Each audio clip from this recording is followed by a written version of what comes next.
Assalamualaikum warahmatullahi wabarakatuh. Perkenalkan, nama saya Vanessa Zawavista dengan NIM 25108040137. Tujuan saya membuat video ini adalah untuk memenuhi tugas mata kuliah Islam dan Sains oleh Bapak Furqon. Di sini saya akan menyampaikan ulang materi yang telah dijelaskan Bapak Furqon mengenai ilmu. Jadi, langsung saja. Oke, di sini saya sudah bersama dengan teman saya. Namanya siapa, Mbak? Halo, saya Maila Nindya Afitasari. Saya dari Prodi Manajemen UPN Veteran Yogyakarta. Oke, Mbak tahu nggak sih ilmu itu apa? Kurang tahu nih, apa sih Kak ilmu itu? Jadi, ilmu itu sebuah kajian yang mempelajari suatu ilmu pengetahuan dengan prinsip-prinsip ilmiah, Kak. Nah, ilmu ini juga nggak berdasar kayak emosional kita atau pandangan kita. Jadi, ilmu itu harus benar dan dapat dibuktikan. Oh, jadi gitu ya Kak? Iya, ilmu itu kayak gitu, Kak. Sama yang kayak kita pelajari sehari-hari itu kan bisa dibuktikan ya, Kak? Betul. Ya, oke. Oh iya, Kakak tahu nggak sih bahasa Arabnya ilmu itu apa? Kalau nggak salah, ilmu ya Kak? Oh iya, betul. Iya, Kakak tahu nggak sih filosofinya? Aduh, kurang tahu nih. Apa sih Kak filosofinya? Oke, aku jelasin sedikit ya. Menurut yang aku tahu nih, kan ilm itu ada lafaz ain, lam, sama mim. Nah, di sini aku akan jelasin dari ain dulu ya. Jadi, ain itu kan bentuknya kayak kita lagi buka mulut pas makan ya. Betul. Iya kan? Iya. Jadi, kalau kita pas makan itu kan kita pasti semangat. Nah, jadi kita itu harus menuntut ilmu ketika sama juga pas kita semangatnya makan. Gitu. Jadi setiap menuntut ilmu kita tuh harus semangat kayak kita pas makan. Kita harus semangat gitu. Ya.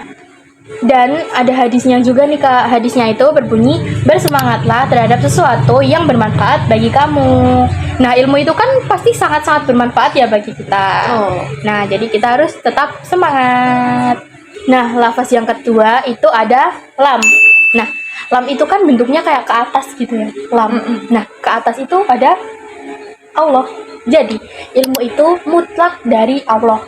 Gitu. Jadi kayak misal nih, kita udah diajarin sama dosen yang mungkin paling bijak, tapi kita belum tentu bisa masuk karena ilmu itu mutlak dari Allah. Ya.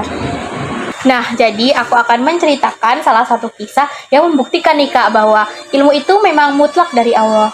Sebelumnya Kakak tahu kan Imam Syafi'i? Tahu dong. Nah, aku akan cerita tentang Imam Syafi'i di sini sama muridnya. Nah, suatu ketika nih Imam Syafi'i kan lagi ngajar di sebuah majelis kayak biasanya. Nah, salah satu muridnya ini ada yang namanya Robi, Kak.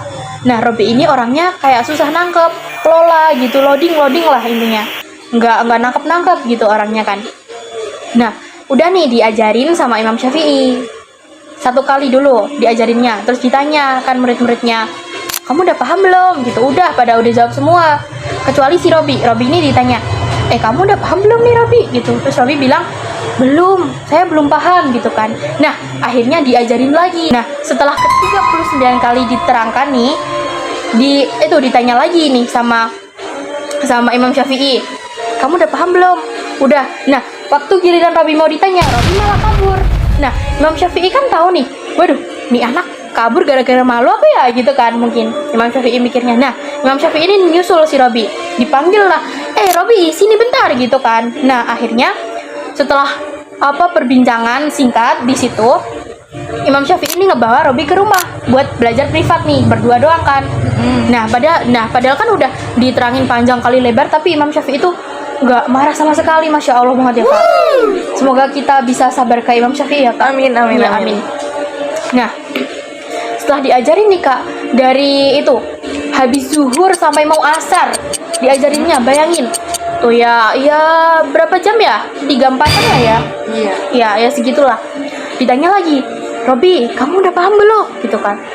Terus si Robi bilang, waduh saya belum paham gitu kan. Gimana perasaannya Imam Syafi'i?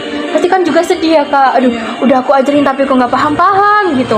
Nah, bahkan Imam Syafi'i itu bilang, tanggepin gini, Robi, kalau semisal saya ngajarin kamu itu kayak saya nyuapin kamu, pasti saya akan nyuapin ke kamu gitu. Jadi Imam Syafi'i itu bilang ke Robi, saya nggak bisa ngajarin kamu lagi, kemampuan saya cuma sebatas ini. Kamu kalau mau belajar coba ke orang lain, mungkin temanmu atau ulama yang lain gitu kan, kata Imam Syafi'i.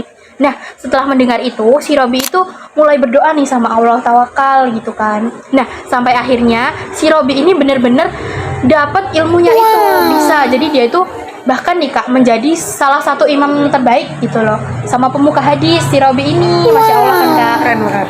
Nah, jadi itu dalam menuntut ilmu kita itu juga harus sabar dan selalu tawakal. Nah, jadi kan ini kayak membuktikan kalau ilmu itu memang mutlak dari Allah. Lanjut, yang lafaz ketiga itu ada lafaz mim. Nah, lafaz mim itu kan kayak pose waktu kita nunduk gitu ya Kak. Iya, betul. Iya, ya kan, nunduk gitu, rendah hati gitu. Nah, kalau dalam menuntut ilmu itu kita udah memiliki banyak ilmu, kita itu harus tawadu. Kakak tahu tawadu kan? Orang tahu nih apa sih Nah, tawadu? tawadu itu rendah hati. Tawadu sendiri itu ketika kita tidak merasa lebih baik dari orang lain dan kita tidak merasa orang lain lebih buruk dari kita, gitu. Gitu Nah, iya, susah banget tuh kita mau nerapin tawadu gitu kan. Pasti kan kalau kita udah punya barang branded nih, kita kan pasti pamer ya Iya, ke betul. teman-teman dia kan, kayak iya aku udah punya ini gitu kan. Nggak mungkin enggak.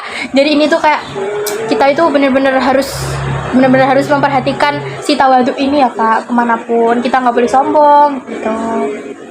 Nah, dari pengertian tadi dapat disimpulkan bahwa kita menuntut ilmu itu harus dengan semangat, sabar, dan rendah hati. Seperti itu teman-teman.